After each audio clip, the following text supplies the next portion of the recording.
Salut à tous, j'espère que vous allez bien et bienvenue dans ce second numéro des Dossiers Secrets d'Indy, série de vidéos consacrée à une de mes séries préférées. Je veux bien sûr parler des X-Files et aujourd'hui nous allons revenir brièvement sur un trio, peut-être moins célèbre que les neveux de Donald, Riri, Fifi et Loulou, mais en tout cas bien plus barjot que peut l'être Mulder lui-même. Je veux bien sûr parler des fameux bandits solitaires ou plus communément appelés les Lone Gunmen.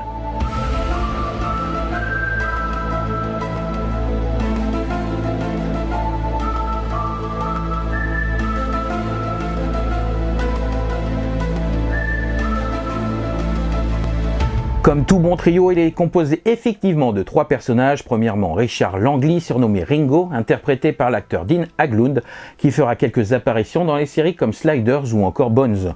Langley est avec sa chevelure de vieux rocker des années 80 et son look très geek vintage, le spécialiste du piratage informatique. Ensuite, Melvin Frohlich, joué par l'acteur Tom Brewood. Frohlich est quant à lui un expert en électronique, doué aussi en cryptographie, mais surtout fortement attiré par les femmes et plus précisément par l'agent Dana Scully. Elle est canon.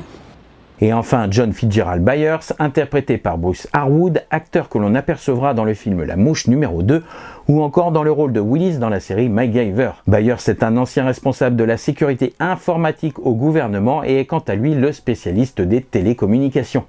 Son prénom est dû au fait qu'il soit né le même jour que l'assassinat de John Fitzgerald Kennedy, c'est-à-dire le 22 novembre 1963. Créé par Glenn Morgan et James Wong, deux des meilleurs scénaristes sur la série X-Files, ce trio est fortement inspiré d'adeptes des théories du complot que Glenn Morgan a pu croiser en 1993 lors d'une convention d'ufologie, peu de temps avant de se mettre à l'écriture du show. À l'origine, les Lone Gunmen comprenaient même un quatrième membre, Kenneth Suna, dit le cogiteur spécialiste informatique. Hélas, on a appris dans la série qu'après s'être introduit dans les bases de données du département de la Défense et avoir accédé au dossier MJ12, censé regrouper les documents concernant les diverses implications ufologiques du gouvernement américain, eh bien il a été abattu. C'est dans l'épisode 17 de la saison 1, le très bon épisode Entité biologique extraterrestre, que Mulder, ayant besoin d'aide, présentera à Scully et en même temps à nous, chers téléspectateurs, ce trio totalement improbable. Complotistes à souhait, adeptes des théories conspirationnistes et paranoïaques, les trois amis sont aussi à la tête d'une petite gazette complotiste qui a pour nom The Lone Gunman, destinée à dévoiler entre autres les vilains agissements du gouvernement. Lone Gunman, le nom du journal, a été donné bien sûr en référence à Lee Harvey Oswald, officiellement considéré comme le tireur solitaire qui a assassiné JFK. Censé n'apparaître que dans ce seul épisode, mais suite à leur immense popularité auprès des fans, ils vont au fur et à mesure des saisons devenir des personnages récurrents qui épaulent Mulder et Scully dans leurs enquêtes lorsque celles-ci patinent et offrent même aux spectateurs une sorte de comparaison aux théories surnaturelles de Mulder qui nous paraissent même comparées à celles des Lone Gunmen presque plausibles. Le 100e épisode de la série, intitulé Unusual Suspect, en référence au film Usual Suspect de Bryan Singer, l'aurait même totalement dédié. On y raconte toute leur origin story ainsi que leur première rencontre avec l'agent Mulder. Le succès est tel que le trio obtiendra même en 2001, lors de la 8e saison des X-Files, sa propre série dérivée sobrement appelée les Lone Gunmen. La série est plus légère que X-Files, assez drôle et ne possède rien de paranormal ni de surnaturel, les Lone Gunmen enquêtant plutôt sur des complots mettant en jeu diverses multinationales. Le trio a cependant connu un changement majeur dans cette série car il est devenu un quatuor puis un quintuor. En effet, deux nouveaux éléments se sont ainsi greffés à la troupe au début de la série dérivée. Premièrement, le personnage d'Adèle Harlow, joué par Zuleika Robinson. Personnage complexe et assez froide, Adèle la hackeuse est le prototype de la femme fatale, espionne comme on en voit beaucoup dans les films de James Bond.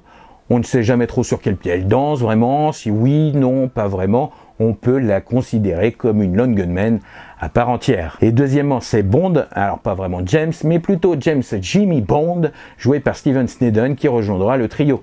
Jimmy est un peu le stagiaire des Lone Gunmen, grand, musclé, beau gosse, un poil crétin. Il est l'élément comique de la troupe, mais surtout un énorme soutien financier pour la publication de leur journal. Le succès n'est pas au rendez-vous et la série est annulée au bout seulement de 13 épisodes plutôt sympathiques, pas inoubliables, mais plutôt sympathiques. Mais plus que cela, le trio et leurs deux acolytes sont maintenant personne non grata dans la série des X-Files. Ils réapparaissent tous une dernière fois pour conclure leur histoire dans l'épisode 15 de la saison 9 intitulé « N'abandonnez jamais ».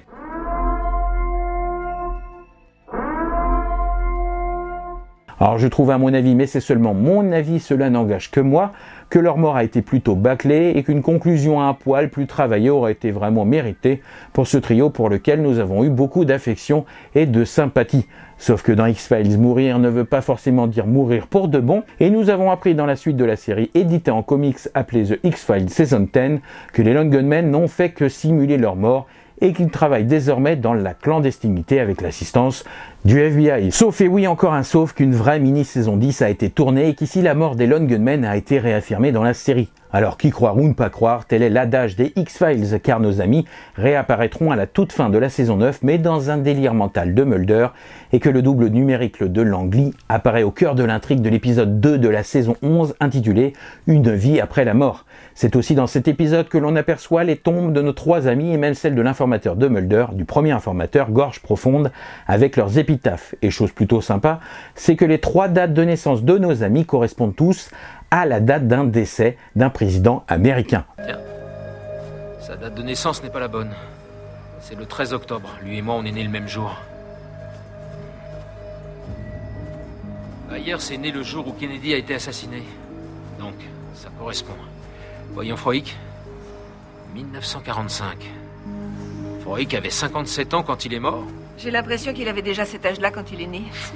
Il est arrivé au monde le jour de la mort de Roosevelt. Bon, et Langley 28 mars 1969. Un président est mort ce jour-là? Eisenhower. À quoi sert Google quand on a Scully? C'est vrai. Bon, je ne vais pas vous mentir, j'ai quand même pu m'entretenir avec Langley.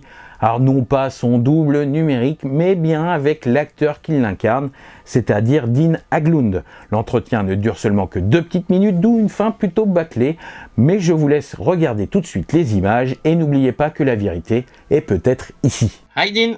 Hey, Nicholas, how are you? I'm fine, and you? Very good, thank you. So I come from France. Do you speak Oh. a little French? I do. Bonjour.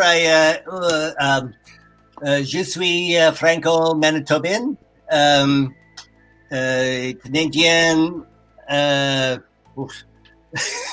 There's a part of Canada that is Francais, and Okay. Historically, and so many of my friends went to École de Français. Je suis de terrible français. No problem. No problem. I'm a big fan of X-Files since the 90s, and I love the great work and the good work you have made on the character of Langley on X-Files.